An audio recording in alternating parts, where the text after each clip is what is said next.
points out there is how quick this track is. Television really has a hard time of bringing the speed out, but that shows you how much this track can bite. It's seriously fast through those that sector, that whole sector. Once you start accelerating out of the hairpin, you're close to flat. A little lift up over the hill, seriously high speed. You need all the track width possible, so you have to position your car perfectly on the approach to turn 9. And obviously, Fabian got the advantage with the other cars tangled up and just held too tight at turn 9, and basically, nothing you can do from that point on. Talk about going fast. We're going back in time, but you're looking at some history, some genuine history out on the circuit now. The SAS Auto Parts F5000's out on the circuit. You've been chomping at the bit to see these cars all weekend. You're going to steer one of the cars later on today. A whole list of cars from the 70s that ran in that great era of New Zealand motorsport are in the field. We've got a very famous name starting off the back of the field. Tom Alexander got pole position in the March, but today, Kenny Smith, legendary Kenny Smith, about to start his 60th consecutive year in motorsport, is going to come to the back of the field. We all know who he is. Yeah, I think he's pulled rank there. Bumped Tom out for this one, but it's going to be exciting to see Kenny coming through the field, and just seeing these cars on track, seeing them live is absolutely amazing. Some awesome cars, and I think we're in for a real treat seeing these on track. Unfortunately, they were caught up in the conditions yesterday when we had that real big downpour of rain that was elected to sit this race out. These cars very expensive and well preserved, but those conditions probably a little bit too tough for them yesterday to go out in. And some incredible cars. There is Ken Smith. They're doing an extra formation lap here for the rolling start for this category when they come around to the start of the race. The number 48, Lola T332 of Kenny Smith. Had the absolute pleasure of meeting him on Thursday for the first time, and pretty much told me his life story in 1 hour. It was incredible. Just some of the names he's mentored over the years, and still loves his motorsport like it's the first day he ever raced. He's an amazing guy. I got to know Kenny early on in my career when I was about 12 years old in Formula V, and he's been a great help to me, as he has been to lots of New Zealand drivers over the years. And he's out there and he has a fair go at it too. This is Brett Willis we're on board with right now. He's your defending champion in the SAS Auto Parts Formula 5000 series here, which is starting their 16th year of racing right across New Zealand. I've pointed out all weekend long, Chris, that New Zealand, for a small island, with so much racing, so much rich history, not just with circuit racing, with dirt track racing as well. There's some big names that have come out of this region. We cannot wait for the rumble of these F5000s. They're loud. This is how we love motorsport. I just hope everybody gets through this entire 12-lap distance. With Clark Proctor and Collins on the front row. Turn the volume up at home. It's about to get loud here at Pukekohe Park as we go back in time in race number 1 of the Formula 5000s here. That sound as they accelerate to turn 1 is unbelievable. They all jostle for position there. Kenny already up the inside into turn 1. Actually look to the outside there as well in the background. He's already made up 2 spots through turn 1. Guys just looking to obviously get some tyre temp now as they build speed. On board with Brett Willis. Watch this car in practice and qualifying, watching the tacho right in the middle. It's not the genuine steering wheel from back in the days, but the tacho, all these are electric gauges. They're going to be as is, and that car is one of the best presented you'll see. Or cold Avon tyres down into turn number 5. They'll take a couple of laps to come up to temperature here, won't they? Certainly will, and a bit of a half spin there in the end. You ended up on the grass, but managed to gather it up. Definitely take a couple of laps, one lap, such a big tyre. It's hard to generate the tyre temp. So I think we'll definitely see the speed build over the first few laps. How's this for a shot? Like I said, the best presented car out there, everything is polished. I saw it with all the bodywork off on Thursday, immaculately prepared. Here we go. He's just carried a little bit too much speed into that corner. As you mentioned, those tyres still cold, lost the rear, and just struggling to gather it up. Oh no, that looks like Kenny Smith. Oh, Kenny. It's been a big crash. And that's down at turn number 1. The Reds have come out. David Banks is also caught up in the Talon. So Ken Smith has found that wall on the left-hand side. I can see his head moving, and I saw David was okay as well. I can see Kenny's hopping out of the car now. His belts are undone. That's a good sign. You never want to see an accident, especially in these cars. They aren't quite as safe, obviously, as some of the more modern stuff. So I'm really pleased to see both those drivers hopping out. And to the great applause once again from this passionate New Zealand crowd. Ken Smith, that's the car that Tom Alexander qualified in when Ken's original car, the red Lola T332, spun a bearing during qualifying. And that's not the way he wanted to kick off his 60th consecutive year of racing. 75-year-old just surveying what's happened to the car, but that's a lot of damage. Yeah, it'll be interesting to see how that all came about down there. Such a fast part of the track. And again, there's a fairly large spread in speed in these cars. So closing speed's obviously huge. There is Tom Alexander. To get tangled up somehow. So there he is at the back of this group. Did he go for a last-minute dive down the inside? It's turned hard left into it. Man, that's big contact with 2-ton concrete blocks on the left-hand side. Definitely a failure there of some sort. Kenny was well up the inside, and for whatever reason, the car's just turned hard left. Oh, my goodness. And Banks would have seen him come into the mirrors, but a failure with that car right across the front of the 78s. Let's watch the rear of the car. Blue car at the back of the shot, the Lola. Yeah, it did look like something collapsed in the left rear. Just there. Rear wing gone, and absolutely no downforce from that point. And into the wall goes Ken Smith. Both drivers have jumped out of the car. Their cars, I should say. And the red flag has come out here on lap number 2. Yeah, so these cars actually have, they don't have a huge amount of downforce, but a lot over the rear of the car. And obviously that wing, once it collapsed, just completely unloaded the rear of the car. Slow-mo, it's going to really exaggerate the size of the impact here. Just a passenger from that point. Oh, look at the head. Left rear of the car went across the top of the cockpit of David Banks. Number 78 car at the same time.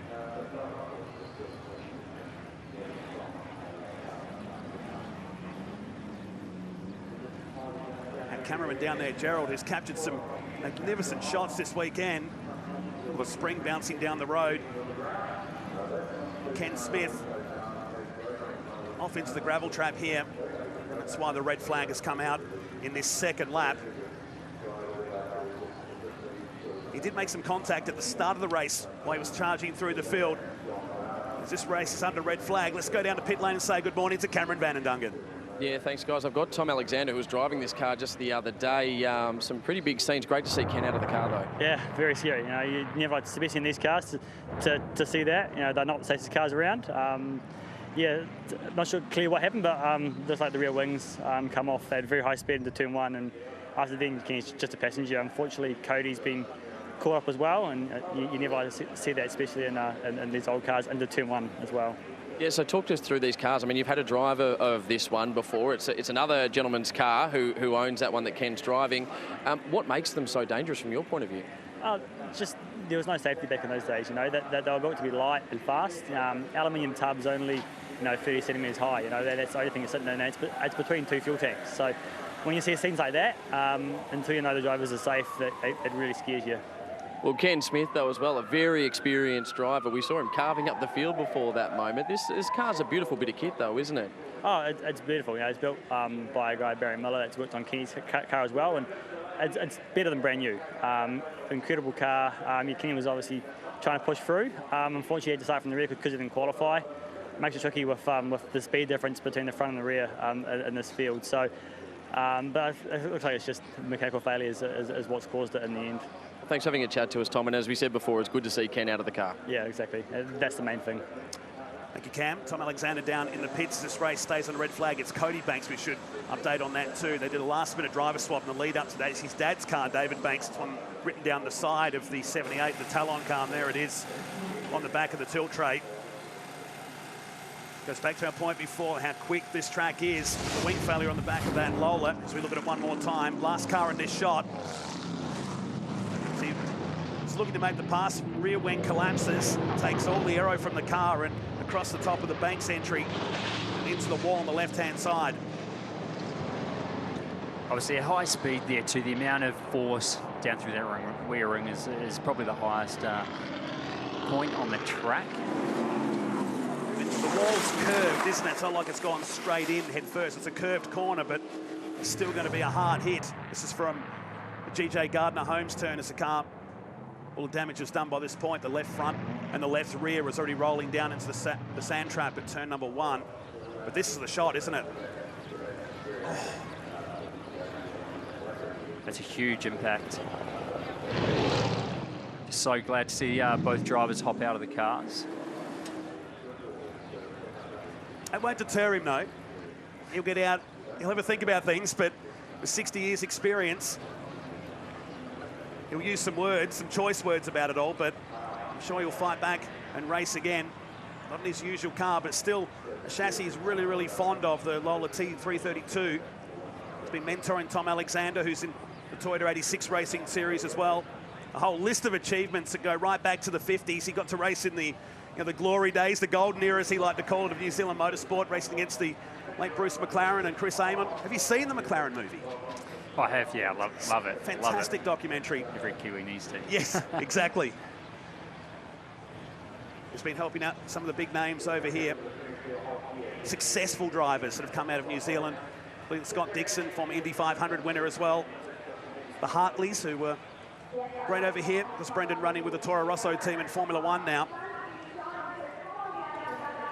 Kenny's nearly got a connection with every young Kiwi driver at the end of the day. He's such a generous bloke as well. He tries to help out wherever he can. So the red flag is continuing to wave out the front of our commentary position here at Pukekohe Park Raceway, and there's the remains of the Lola. What would Tom be thinking right now? I mean, he could have been in that car himself. I mean, no one wants to see damaged race cars. You ever cringe that moment going, well, mechanical failure, you really are in the lap of the gods here?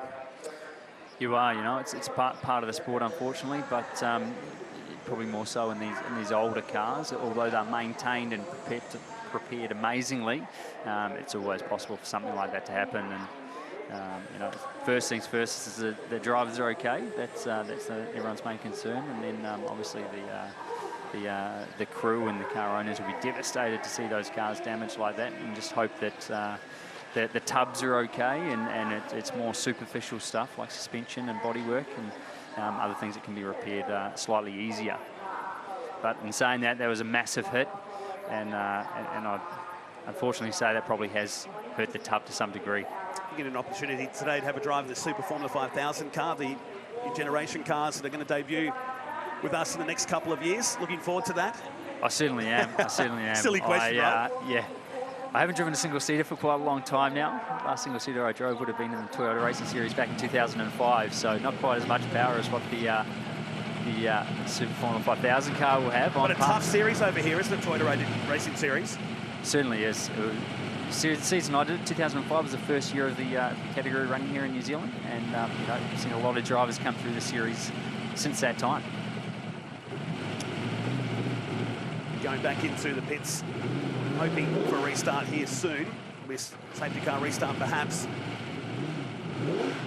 A few of the drivers just clearing Chaz Mostert and Ryan Story, who are in the left-hand side of that shot, having a quiet coffee before a race car come in and greeted them. So the red flag is still out here while we clean up the incident down at turn number 1. Both cars are now being taken back into the pit paddock area. We look at car 27 of Collins, who was leading the race to that point. The 9 of Carl Zoss. We saw this car come out late in practice and qualifying on Friday. Beautiful machinery, as is. I just love the way they've kept these cars preserved in their state. Some have gone through numerous restorations over the years. A lot of cars that spent a lot of time in Europe and particularly in the United States in Can-Am trim over the years. We saw them race in Australia at the Phillip Island Historic racing over there. We saw them at the Grand Prix in Melbourne. A big field of cars raced around the Albert Park circuit years ago. Let's go back and have a look at the start. From an onboard perspective, I love rolling starts, but that's my speedway background, I guess. Heading down into turn number 1. Wasn't really...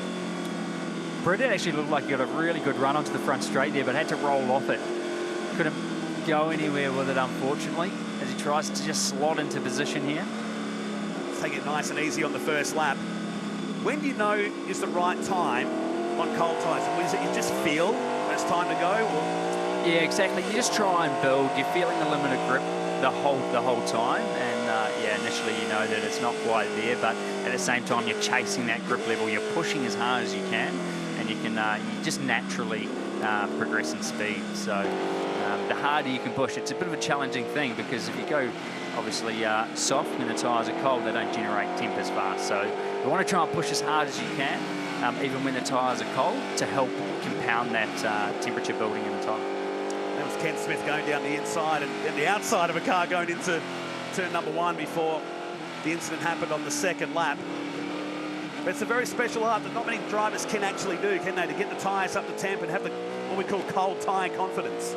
Yeah, exactly. You see in the supercars, lots of guys have different techniques, different approaches to how they generate the tyre temp. Obviously really crucial, especially in qualifying. But then into the races too, it can really make or break your race. If you come out of the pits and it takes you an extra half a lap to get those tyres to come on, that can be the difference between dropping positions or not. So it's a real challenge, and it's a challenge just to be able to push that hard when the tyres are cold. You know, as a co-driver in those endurance races this year, that was something I had to really focus on, getting out the gate and getting into it straight away. Unlike the other categories, these cars feel every bump that's been resurfaced in sections here at Pukekohe Park. These cars feel every bump, and some that have just been created. It's an amazing shot that. You can see the drive shaft shock working. And this incident happening ahead, just smoke and dust and debris from the Ken Smith and Cody Banks incident on the left-hand side. This is from David Banks looking across going, that's my car on the left-hand side in the hands of his son. So the red is out. We're hoping for a safety car restart. The cars come back to life soon. That car we were just riding on board with then was run by the great Kevin Bartlett back in Australia in the days, and runs in the Magnum colours that the great Johnny Walker drove to the win in the '79 Australian Grand Prix, along with the Australian Drivers' Championship in the day. So out comes Carl Sauce in car number 9. All that hard work that the guys did throughout that opening couple of laps to generate tyre temperature has just been lost. Obviously they're sitting on the grid now, those tyres are going to cool off, and they're going to have to try and work hard to build that tyre temperature up on this formation lap. Cars are back to life. Now, officials, volunteer staff, of which there's hundreds of people here that make the ITM Auckland Super Sprint what it is. But a busy day ahead as the cars go back to life. There's a beautiful McLaren that just went through the shot with a big high wing. There it is, coming into turn number 1 right now. So the safety car is back out on the circuit. We should get some racing laps in. So the guys now on this formation lap, you'll see them down the back straight here, really working those tyres, trying to build that tyre temperature. Guys, I've got great news for fans. Ken Smith, here you are with me, cleared from the medical centre, mate. That was a very, very big moment. Yeah, it felt like it too, but it sort of all happened so, but according to Tom was looking at it, he thinks the rear wing broke on it turning in there. Yeah, we can tell you from the footage it was definitely the rear wing. At that point, you're just a passenger. The car just spat sideways on you. I was there level with him, and I knew he knew I was there, so I thought I'll stay tight because of the way it went, you know. That's what I will say about starting off the back of a grid when you're a lot quicker than some of the other guys. I've got to convince this stupid Formula 5000 Association it should be selected where you can start than start away back with someone that's a long way away. I mean, it's not his fault. He was going right, but it's always the problem when you're in a hurry to pass someone. But because the wing broke, I suppose it didn't matter what I was going to do. It was going to break somewhere, wasn't it? Oh, well, it was indeed. And the guys, an insight to Ken Smith, he turned around and was already looking for a spare car. Mate, I think you can actually just go and have a breather if you want. Yeah, no, we'll be right. We'll go jump something. What do you reckon? Thanks, Ken. There's the Aussie Formula 5000. I've got to go in soon. Thanks, mate. I don't think he knows how to rest. Ken Smith, thanks to Cameron Vanderdungen back in the pits. I knew he had some choice words as we go back to racing here in the SAS Auto Parts Formula 5000 here at Pukekohe Park. That was Clark Proctor off the start, got a good run off the hill there and threw it up the inside into turn 1. He was attacking from the word go. Well done easy, didn't he? Down towards turn number 1, some overcast conditions on the back straight here at Pukekohe Park. These drivers battle to get these Avon tyres back up to temperature. The durability of these these tyres, some of the teams saying on Thursday they get pretty much a full season, unless you do something silly like lock the brakes up repeatedly. Very durable tyre. They matched what the tyres were back in the 70s, same width. There's that beautiful McLaren going through the shot once again of Tony Roberts. He down to the Husqvarna hairpin. It's a big move from Proctor at the restart, puts himself up into the lead. A car that spent the better part of 2 decades in storage in the 90s before it was restored and run in a series in the United States. Now Clark's been racing it for about 4 or 5 seasons now. Now, I've worked on that car a lot. I remember seeing Clark in that car at Hampton Downs a few years back now. I think it was one of the first times he drove it. And I've definitely put a lot of effort into that car over the last few years. Basically, we touched on that formation lap, working the tyres, building as much temp as possible. When it paid off for him, he had confidence at that restart, and that's what made the difference in the end. There's sort of relatively similar speed here now. It'll be interesting to see if Michael Collins can fight back. Let's have a listen to this car on the acceleration out of the corner.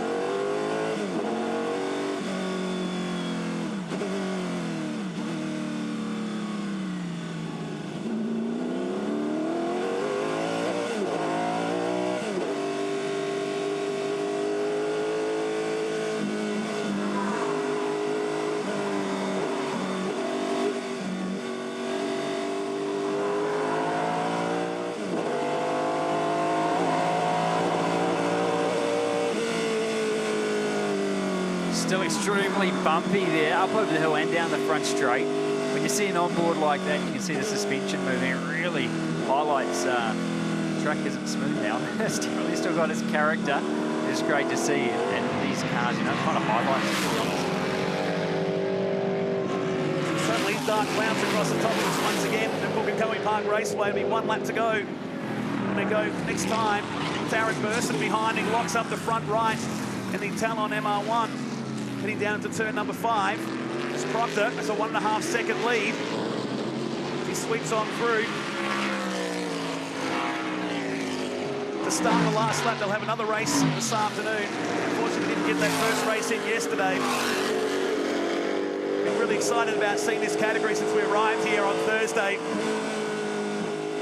Some of these cars will be packed up and shipped off to Laguna Seca. Their friends MSC, Mediterranean Shipping Company, that have been helping him out for many years to race the 50-year anniversary. That's a track you love to race around. That'd be unbelievable, especially one of these cars. Across the top of the corkscrew, that would be different. So final lap. Taryn Burson running back in 6th position behind Glenn Richards and Brett Willis, who spent some time riding on board with defending champion in the SAS Auto Parts Formula 5000s. Actually looks like Michael Collins making a real push here on this final lap. He's really closed the gap up considerably. Clark's gone slightly defensive, even entered that hairpin quite shallow. Sweeps on through the final turn. The 59-year-old, he was originally from Wellington, now calls Auckland home, will pick up the win in the second race of the championship this year in the SAS Auto Parts. Or is he? Right at the finish line. He gets it by 0.07 of a second. Collins made a real push at the end there, and I doubt if he even knew it was the last lap. There's no radio communication in these old girls, so. 0.0700, and Collins spins down at the GJ Gardner Holmes turn and wipes out any heat in those rear Avon tyres. 0.07 of a second at the finish line. Here it is again. Great finish. You picked it at the final corner. This is on the cool-down lap. The way down into GJ Gardner, just got up on the curb. They're still slippery. And around went car 27. We missed out on the victory by 0.07 of a second in the SAS Auto Parts. Unfortunately, the red flag came out early for a big incident. We've got 6 laps in the books, and well done to Clark Proctor, the narrowest victory you'll see of the weekend.